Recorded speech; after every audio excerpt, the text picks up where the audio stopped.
Hi, this is Chuck. Welcome to our video question of the week. This week's question is from Bill over in Ohio, and he asks the question, what's the best form of sales comp plan? Is it based on sales revenues or on gross profits?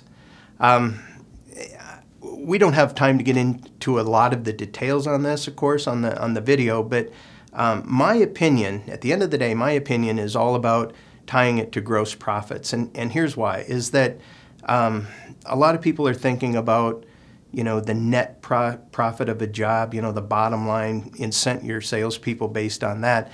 And truly, they don't have a lot of control over the bottom line of a project once it's been installed, job costed, and things of that nature. The gross profit they do. They have control over the margins and trying to build in enough profit for your company to make that job worthwhile. The bottom line, the operating, the selling expenses, admin costs, and other things, that's the responsibility of others. That's a different department, if you will. But for your salespeople to be properly incentivized, they really need to focus on what's above that line. Now, I don't like doing it on revenues either, because then they're not tied to the margin, trying to increase the margin and all. If they just get a percentage of the overall sales, that doesn't really do anything to put your best interests of the company out there first and foremost. So that's how I like to do it, is to tie it into the gross. The other thing you want to think about is how to build incentives in. I always say that you want to start a comp plan based on the results you desire, not what the salespeople want, but what's in the best interest of the company.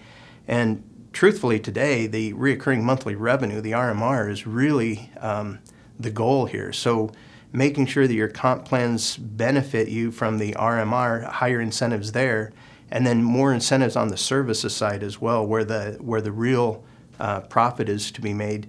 That's the kind of thing you want to build into this incentive plan.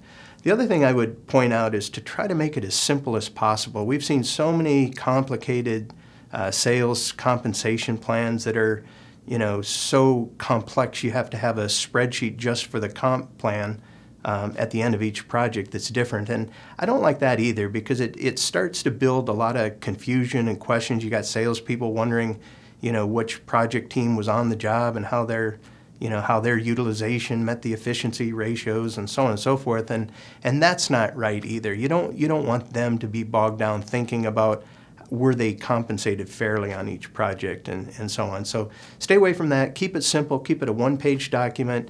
Base it on gross profits, and I think you'll be doing well with that. Thanks.